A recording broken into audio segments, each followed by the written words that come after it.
It all started with a single sentence that broke the internet. Montoya, please. Before that, though, there was betrayal.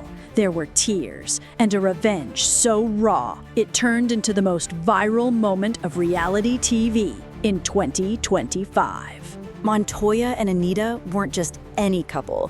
They were the golden pair of La Isla de las Tentaciones. He was the one who wanted to settle down. He dreamed of proposing. She wanted to see if their love was real or just convenient. And that question was the match that set everything on fire. It began innocently enough. A few glances across the villa, a glass of wine. Then Anita crossed the line with Manuel. A kiss here, a caress there. Eventually, there was no denying it. She had cheated.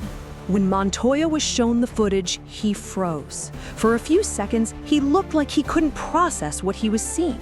His face went pale, his lips trembled, and then he collapsed to his knees, clutching his head like he was trying to erase the images burning into his memory. That was the first crack, but the collapse was coming. Days later, producers called Anita into a special ceremony. She was told to stand with her back to a big screen while her friends watched what was playing. And that's when Montoya delivered his revenge. On the screen behind her, her boyfriend was having sex with another woman.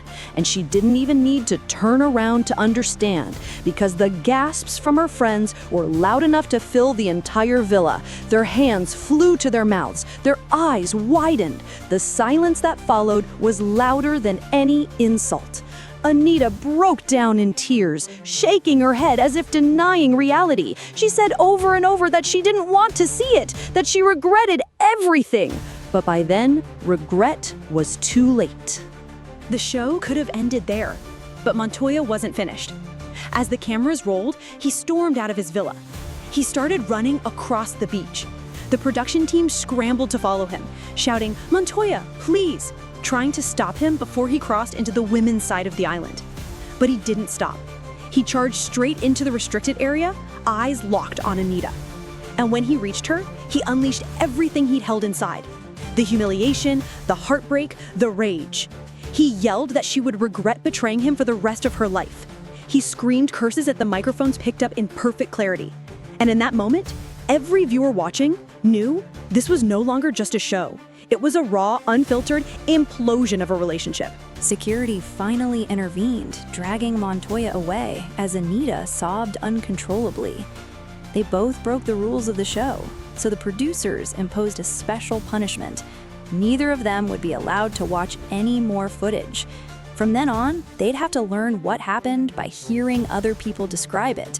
Every kiss, every betrayal, without the chance to deny or explain.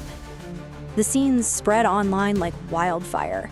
Montoya Please became a TikTok sound, a meme, a catchphrase. Millions of people who had never even watched the show were suddenly invested in this heartbreak saga. And it raises a question no one really wants to answer. When pain becomes entertainment, who suffers more? The person betrayed? The one doing the betraying? Or the audience that can't look away and keeps asking for more? Drop your thoughts in the comments below. If you were Montoya, would you have done the same? Or would you have walked away quietly? Don't forget to subscribe so you don't miss the next unbelievable chapter of this real-life soap opera. Because something tells me this story isn't over yet.